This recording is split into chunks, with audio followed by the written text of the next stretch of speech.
Yo, what's up? ScottStorch, chilling over here. I stand at Beat Camp.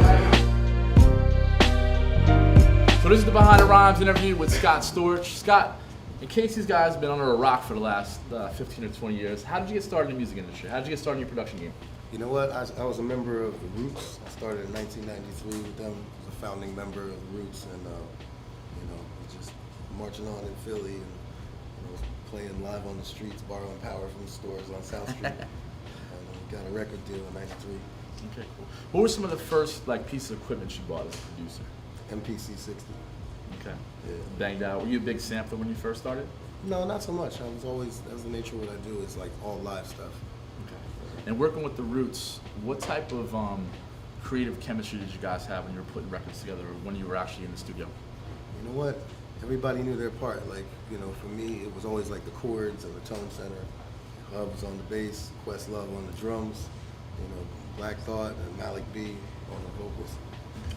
And as far as what you've learned with working with them, how do you take some of that experience and take it with you when you're producing now? Well, you know what? Playing in a band is definitely something that gives you some depth to your production and understanding the way live bands work and stuff. And then just being around Questlove and watching him play the drums.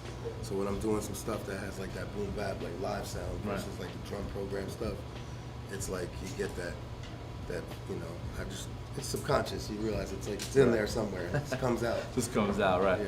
So when tones, everything. So when you were first coming up, who were some of the people that maybe you were inspired by or really looked up to in terms of production in general? You know, when I first started making music, I was heavily into the native tongue sound of rap, like the Jungle Brothers, De La Soul, Tribe Called Quest. And it was, for me, early on in my writing and production, career, I saw that as a good avenue for me because there was a lot of Fender Rhodes and piano stuff in there, right. Versus sample type. So let's get into a little bit in terms of some of your experiences. What do you think is the biggest piece of advice or the best experience you've had that you really you take with you almost every day when you're creating? You know what? I think it's something that Jay-Z told me one time at the Hit Factory. He told me, he said, people got to do what they do best and just always, use that as their weapon. And for me, it's the piano. So I just always try to emphasize and make sure I'm doing something smart in the piano. So what motivates you daily just to make music in general? What keeps you how do you celebrate the small successes? I love music. If I was, I'd be happy playing piano at a bar with a tip jar. As long as I'd rather be a poor, wedding piano player than be a rich lawyer. You know what I mean? So on the come up, I think there's a producer grind out there. A lot of people always look at the artist. The artist is always grinding, but people don't realize how the producer grinds. What was the producer grind like when you first started? How did you really get to this point? I mean, I guess it was hitting the pavement, man, and I have so many memories of, running around New York and hustling CDs of beats, in these offices and, cruising, walking around the city and going to every label, right, and just soliciting myself, If you don't solicit yourself and push people to listen, A&Rs, right. I mean, over time it grows to seeing the presidents and the heads of A&R and this and that, but you got to start somewhere and hit these offices because you might catch somebody's attention. The squeaky wheel gets oil.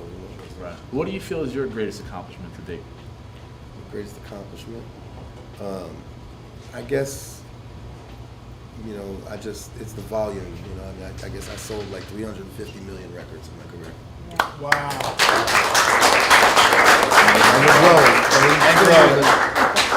And growing. Has there ever been a time where you really felt like somebody should have had the beat but really passed on it? Was there ever a time where you were so passionate about this is your beat, you need to be on this? Yeah, I mean, things end up going different places. I made, hit records and I pushed them on a certain A-list artist and he wasn't feeling it, but another one was. And I told you so. Maybe Lean Back? No, not Lean Back. But I tell you what, I didn't make the candy shop for Fat Joe. And he was like, nah, that don't sound like a hit. Oh, man.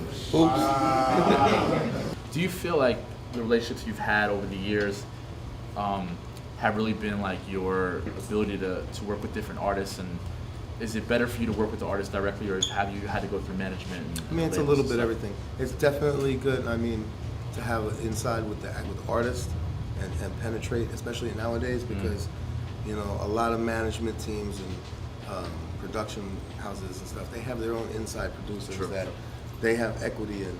So they're gonna push their artists to work, you know, with those producers. And if you can penetrate, and then you know, it's a big enough artist, they can have their way, and then, you know, you'll get a record on. So it's tricky. Everybody's got their motives in this business now.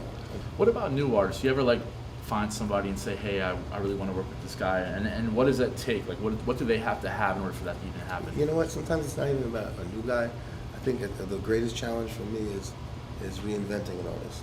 Okay. Like, and that's why I'm doing. I just signed to my new record label, CCS. I signed Mario.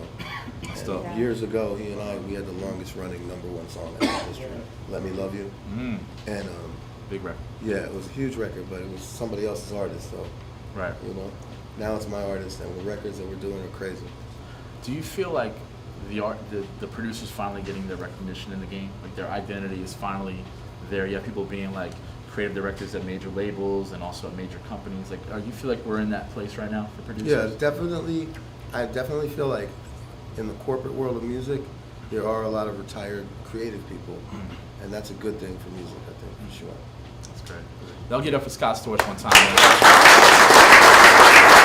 If you could give these guys like one really good gem that you've either learned or you feel that they need to know, give them like one solid gem, man. My gem is, it gets greater later.